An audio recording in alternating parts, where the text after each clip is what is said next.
My wedding day was supposed to be the happiest day of my life.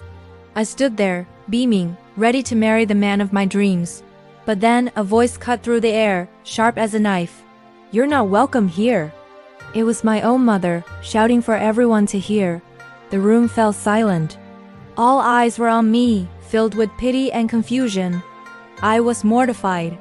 My own mother, humiliating me in front of everyone I loved.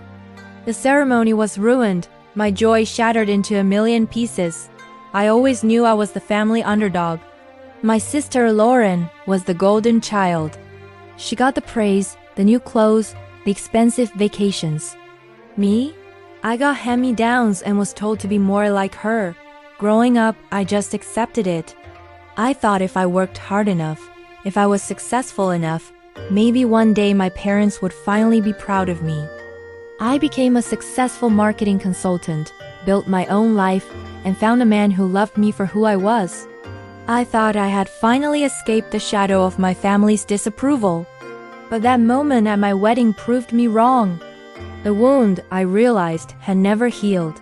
Just when I thought things couldn't get any worse, a lawyer showed up at my door. He introduced himself as Mr. Harrison, my late grandfather's attorney. He had a will, he said, a will that would change everything. I was confused. My grandfather passed away years ago, and I was told he left everything to my parents. Why was his lawyer here now? We sat down and he began to explain. The story he told unraveled a lifetime of lies. My mother, it turned out, had been systematically manipulating my father's finances for years. He was a kind man, but too trusting. She had isolated him, controlled his money, and used it to lavish gifts on my sister Lauren, while I was told there was never enough for me. My father, frail and dependent on her, was completely unaware of the extent of her deception. But the biggest shock was yet to come. Mr. Harrison revealed that my grandfather had known about my mother's manipulative nature. He had secretly set up a trust fund for me, a substantial inheritance that was meant to be mine when I turned 30. He wanted to ensure I had a fair start in life, free from my mother's control, but my mother had intercepted the documents. She hid the will and convinced my father that the money was for the whole family, which in her mind meant for her and Lauren. She had been stealing my future from me my entire adult life. All the pieces suddenly clicked into place. The constant comparisons to Lauren, the dismissive attitude towards my achievements, the financial struggles I was left to navigate on my own. It was all a calculated effort to keep me down, to keep me from questioning, to keep me from the truth. The pain of her betrayal was immense, far worse than the public humiliation at my wedding. This wasn't just about money.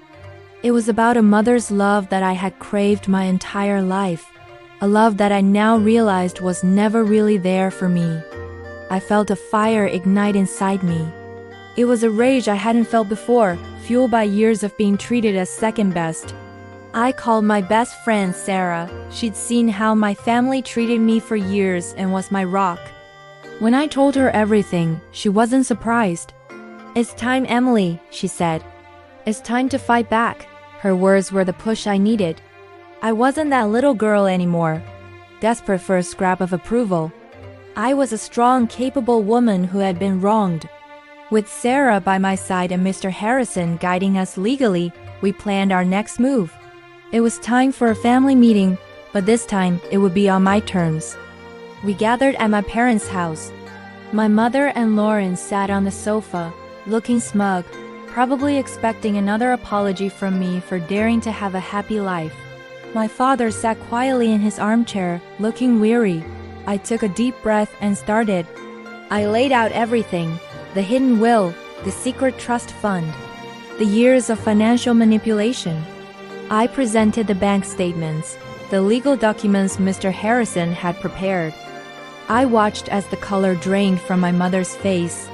Her expression shifted from arrogance to pure panic. Lauren just looked bewildered, as if she couldn't comprehend a world where she wasn't the center of attention. My mother tried to deny it, of course. She yelled, she cried, she played the victim. She accused me of being greedy, of trying to tear the family apart. But her lies fell apart under the weight of the evidence. I turned to my father. I spoke to him gently, showing him the proof of how his trust had been abused. For the first time, I saw a flicker of understanding, of horror, in his eyes. He finally saw the truth he had been shielded from for so long. The confrontation was brutal. Lauren, seeing her lavish lifestyle was about to end, turned on my mother, screaming at her for ruining everything. The perfect family image they had built for decades crumbled into dust in a matter of minutes.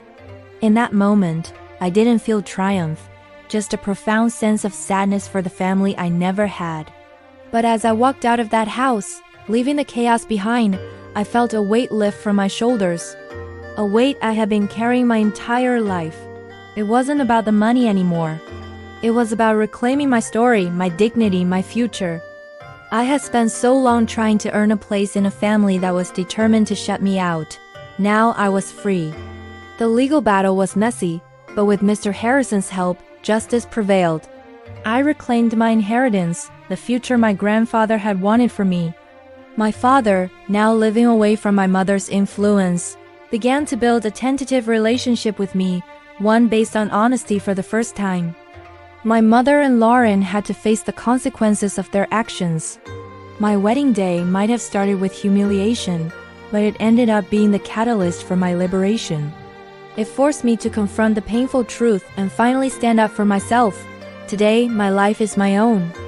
I'm building a future with my wonderful husband, a future based on love, trust, and mutual respect. I learned that your true family are the people who lift you up, not the ones who try to tear you down. And I've never been prouder of the woman I've become. Thank you for listening to my story. If you've ever felt like the underdog, remember your worth is not determined by how others treat you. Find your strength, find your truth, and never be afraid to fight for the life you deserve. Don't forget to like and subscribe for more stories of empowerment.